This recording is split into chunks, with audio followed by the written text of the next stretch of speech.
Hello guys, again welcome back to my another blog.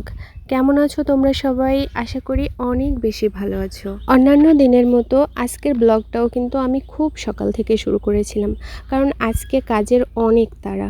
অনেকগুলো কাজ আমাকে অল্প সময়ে সারতে হবে, আর কাজগুলো সেরে সকাল সকাল বাড়ির দিকেও রওনা দিতে হবে।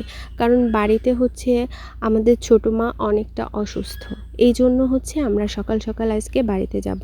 তাই জন্য সকাল সকাল উঠে সব কাজবাজ শুরু করে দিলাম। তো আজকের ব্লগটা কিন্তু অনেক ভালো হতে চলেছে, অনেক সুন্দর হতে চলেছে। তোমরা অবশ্যই ধৈর্য সহকারে শুরু থেকে শেষ পর্যন্ত দেখবে। মেয়েরা যেখানেই যাক না কেন, তাকে রান্নাবান্নাটা সারতেই হয়, ঘরের সব কাজ তাকে জানতেই হয়। তো যাই হোক, রান্নাঘরের কাজ কিংবা রান্নাবাড়া করা কিংবা রান্নাঘরটা কিন্তু প্রত্যেকটা মেয়েরই একটা শখের জায়গা। সব মেয়েরাই চাইতে যে তার ঘরের মতো তার রান্নাঘরটাও অনেক সুন্দর গোছালো আর সুন্দর হবে। তো দেখো, সকাল সকাল আমি কিন্তু সেদ্ধ ভাতটা তুলে দিচ্ছি, কারণ সেদ্ধ ভাতটা হলে আমরা সেদ্ধ ভাতটা খেয়েই বাড়ির দিকে যাব, আর দুপুরে বাড়িতে গিয়েই খাবো। আর হচ্ছে এখন আমি যে রান্নাবাড়া করছি, ঘরের অনেক কাজ বাকি আছে, সেই কাজগুলোও কিন্তু কমপ্লিট করব। তারপরে স্নান সেরে যাব কোচিংয়ে, কারণ আজকে কোচিংয়েও আমাকে যেতে হবে। কোচিং বন্ধ দেওয়া যাবে না, যেহেতু ধানের সময় অনেক দিন বাড়িতে ছিলাম, তো কোচিং বন্ধ গিয়েছে। এই জন্য কোচিংয়ের ভাইয়েরা স্যারেরা অনেক বকাবকি করেছিল যে অনেক দিন আমি কোচিং কেন বন্ধ দিলাম।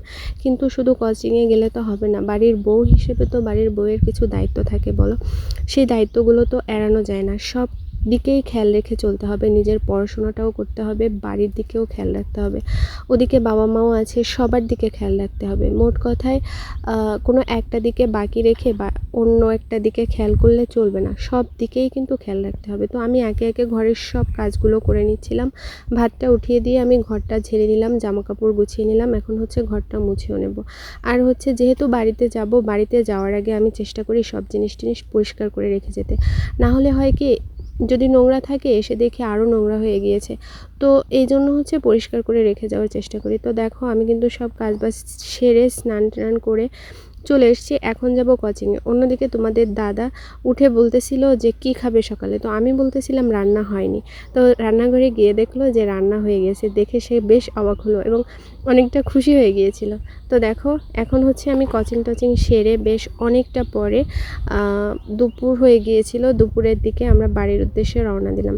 দেখো, প্রকৃতি আসলে আমাদের দেশটা যে সুজলা সুফলা শস্য শ্যামলা, এটা বলতেই হবে। আমাদের দেশের প্রকৃতি দেখে যে কোনো মানুষ মুগ্ধ হতে বাধ্য। আর বিশেষ করে এই যে বর্ষার সিজন, যখন গাছপালা বা প্রকৃতি অল্প অল্প বৃষ্টি পায় কিংবা বৃষ্টির ছোঁয়া তাদের গায়ে লাগে, তখন প্রকৃতি আরও অনেক বেশি সবুজ আর সুন্দর হয়ে ওঠে। দেখলে তখন মনটা ভরে যায়।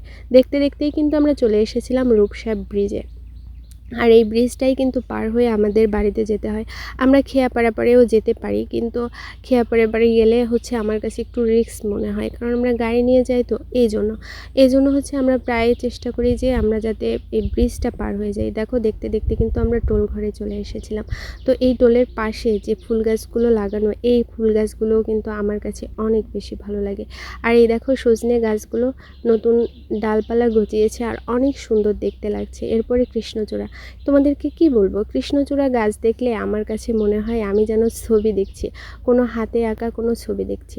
তো এরপরে কিন্তু আমরা ধীরে ধীরে চলে এসেছিলাম, তো আমি পিছন থেকে ক্লিপ নিচ্ছিলাম। এরপরে দেখো, দুই পাশের গাছপালা দেখে মনে হচ্ছিল রাস্তাটা যেন গাছপালার জন্য একটা সুড়ঙ্গ পথ তৈরি হয়েছে। একদম সুড়ঙ্গ পথের মতো লাগছে না, তোমরাই বলো? এরপরে আমরা চলে এসেছিলাম ফকিরহাট।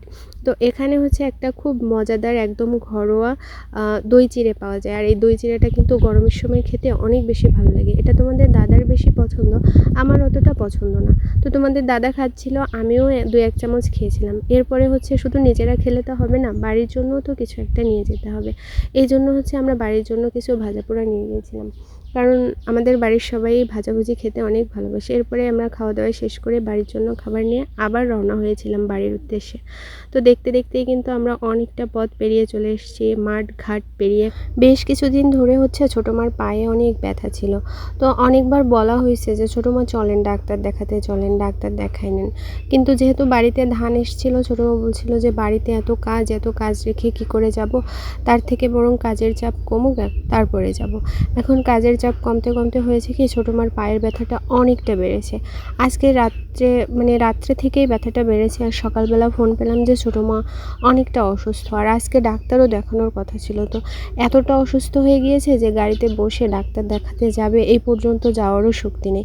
তো দেখো এই জন্যই হঠাৎ করে বাড়িতে আসা।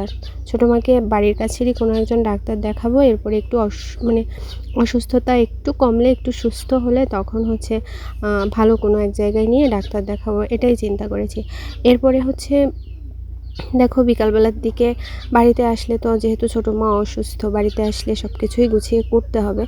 তো এই দেখো এখন হচ্ছে আমরা মাছ ধরতে গিয়েছিলাম বিকালবেলার দিকে আমাদের পুকুরে, আর সাথে ছিল আমার ছোটো ননদ। তো মাছ ধরতে গিয়ে তোমাদের দাদা দেখো ওই যে পান খেয়ে এসছে, পানের চিপে ফেলছে। কি বলবো তোমাদেরকে, এই পান খাওয়া নিয়ে তোমাদের দাদার সাথে আমার প্রায় ঝামেলা হয়।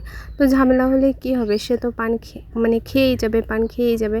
বিশেষ করে বাড়িতে আসলে আরও বেশি খায় ঠাকুমাদের কাছ থেকে, ভালোবেসে খায়। জানি এটা খারাপ কিছু না, মাঝে মাঝে খায়, সবসময় খায় না, কিন্তু তারপরেও পান খেলে আমার কেমন যেন ভালো লাগে না। এরপরে হচ্ছে আমরা মাছ ধরে নিয়ে বাড়িতে চলে এসেছিলাম। ছোটো মা যেহেতু অসুস্থ, সন্ধ্যার আগেই রান্নাটা কমপ্লিট করতে হবে। আর মাছ ধরতে গিয়ে দেখি ওখানে বেশ কিছু শাক হয়েছে, আমি কিন্তু অনেকগুলো শাকও তুলে নিয়ে এসেছিলাম, আর সেই শাক দিয়েই মাছ দিয়ে রাত্রেবেলা তরকারি রান্না করেছিলাম। তরকারিটা খেতে কিন্তু অনেক সুন্দর হয়েছিল। তো আজকের ভিডিওটি আমি আর বেশি কন্টিনিউ করলাম না, আজকের ভিডিওটি এই পর্যন্ত। ভিডিওটি কেমন লাগলো আমাকে অবশ্যই জানাবে। দেখা হবে নতুন কোনো ভিডিওতে।